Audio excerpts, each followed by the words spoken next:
한 주간 가장 주목받은 과학 소식을 하나로 알아보는 사이언스 핫파이브 시간입니다. 네, 이번 주에는 어떤 이야기가 시청자들의 주목을 받았을까요? 이동은 기자와 함께 알아보겠습니다. 어서 오십시오. 네, 5위 소식부터 알려주시죠.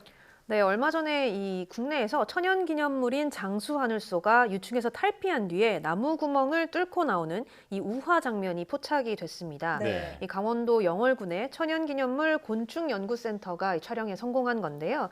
특히 장수하늘소가 이렇게 야외에서 자연 우화하는 모습을 카메라에 담은 것은 처음이라고 합니다. 네. 이곳 센터의 이 야외 사육장에서는 지난달 25일부터 지난 4일 사이에 이 수컷 4마리와 암컷 2마리 모두 6마리가 탈피 후에 성충이 됐는데요.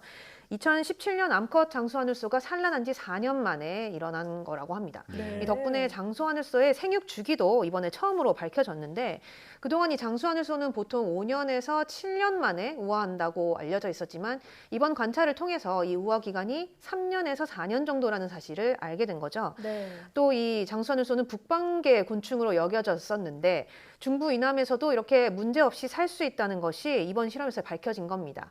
이 자연에서 장수하늘소가 출현하는 시기가 보통 6월에서 8월 정도이기 때문에 앞으로 이렇게 자연에서 우화하는 개체가 더 나오지 않을까 이 센터는 기대하고 있습니다. 네. 곤충을 좋아하는 사람들 사이에서는 장수하늘소가 꼭 한번 보고 싶은 그 네. 전설의 곤충이라고 하는데 개체 수가 얼른 회복됐으면 좋겠습니다.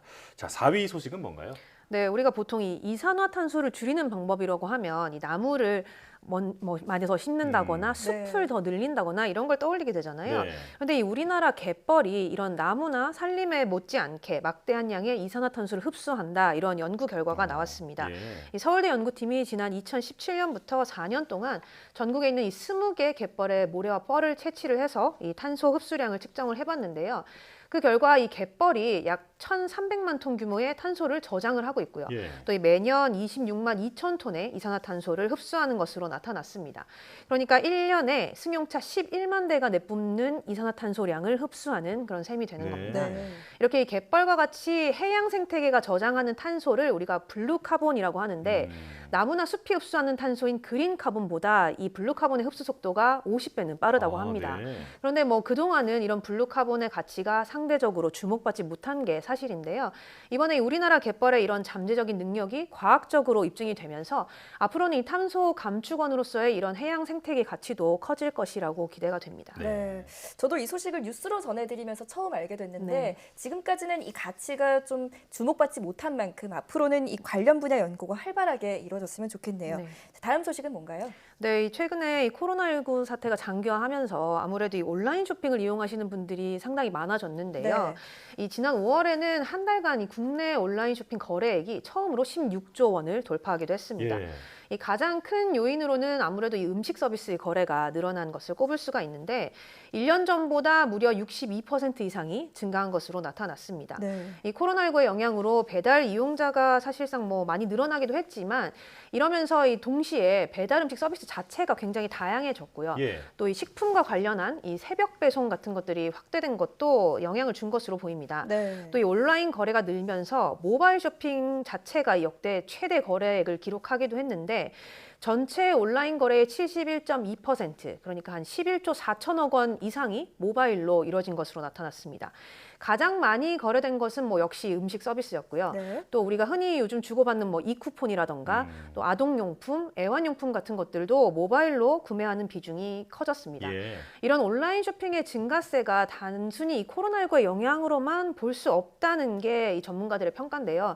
이 배달 서비스가 다양화하기도 했고요. 또 이 모바일 결제 시스템이 굉장히 잘 갖춰져 있는 만큼 앞으로 대면 활동이 늘더라도 이런 추세는 아마 이어지지 않을까 이렇게 내다보고 있습니다. 예. 네. 잘 생각해 보니까 저도 요즘 오프라인에서 쇼핑을 한 적이 거의 없는 것 같아요. 네. 어느새 일상이 많이 변했다는 게 느껴집니다. 이제 2위 소식이죠? 네, 그렇습니다. 3분기부터 이 50대 이하에 대한 이 일반 국민의 백신 접종이 본격화하게 되는데 예. 상반기에 주요 백신이 아스트라제네카였다면 이 하반기에는 화이자와 모더나가 주력 백신이 될 예정입니다. 예. 네. 둘 다 이 mRNA 기반 백신인데 아무래도 이 RNA라는 게 백신의 이 유전 물질이라는 점 때문에 혹시나 이 백신이 우리 몸에 좀 장기적으로 영향을 주지 않을까 이런 우려들이 많이 나오고 있습니다.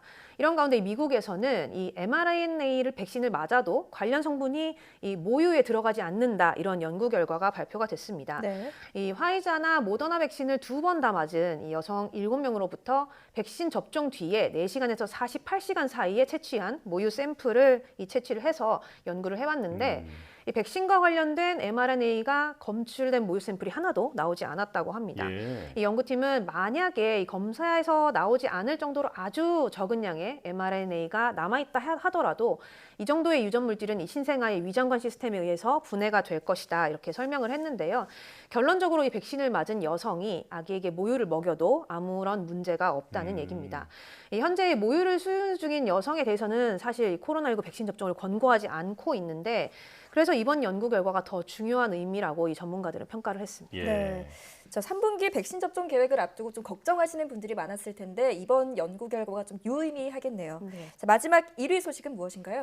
네, 국내에서 이 코로나19 상황이 점점 악화하고 있죠. 수도권에는 뭐 가장 높은 단계의 이 거리두기 조치가 내려지기도 했는데 네. 그만큼 이 방역의 고삐를 조여야 할 때가 아닌가 싶습니다. 특히 요즘 같은 여름철에는 실내에서 에어컨을 다 켜두고 이 창문을 닫는 경우가 많아서 더욱 주의를 해야 하는데 예. 가장 중요한 건 역시 자연 환기입니다. 하루에 적어도 3번 이상 10분씩은 환기를 해줘야 되고요. 이때 이 마주보는 창문과 문을 같이 열어서 이 맞바람이 통하게 하면 오염물질이 굉장히 빨리 사라지는 효과가 있다고 합니다. 또 에어컨을 켰을 때는 최소 2시간에 한 번은 환기를 해주는 게 좋다고 하는데요. 또 에어컨 바람이 사람 쪽을 향하지 않도록 하고 뭐 천장이나 벽 쪽을 향하게 하는 것도 중요하다고 합니다. 예. 이 실제 감염 사례에서도 이 한 공간에서 에어컨 바람을 직접 맞지 않은 사람의 경우는 집단 감염을 피해간 경우가 있었는데 네. 바람의 세기도 최대한 약하게 하는 게 좋다고 합니다. 또 이 만일 지하와 같이 환기가 어려운 곳이 있을 수 있잖아요. 예. 이런 경우에도 규모에 맞는 공기 순환 장치를 설치를 해서 가동을 하는 게 좋고 만약에 이마저도 좀 힘든 경우라고 하면 우리가 흔히 쓰는 이 주방 후드라든가 욕실의 이 환기팬 같은 것들을 이용하는 것도 방법이라고 합니다. 네. 이렇게 환기만 잘해줘도 사실상 이 코로나19 감염 위험을 크게 줄일 수 있다고 하니까 뭐 시설과 사업장을 운영하는 분들뿐만 아니라 이용하시는 분들의 적극적인 협조도 좀 필요할 것 같습니다. 예. 사실 그 환기가 중요하다는 건 많이들 알고 계시는데 에어컨 바람 세기를 가장 약하게 하고 또 사람을 향하지 않게 벽 쪽으로 바람을 이제 가게 하라는 건 모르고 있는 분들도 많았을 것 같아요. 잘 기억해야겠습니다. 자, 이동훈 기자와 함께 한 주간 소식 정리해봤습니다. 고맙습니다.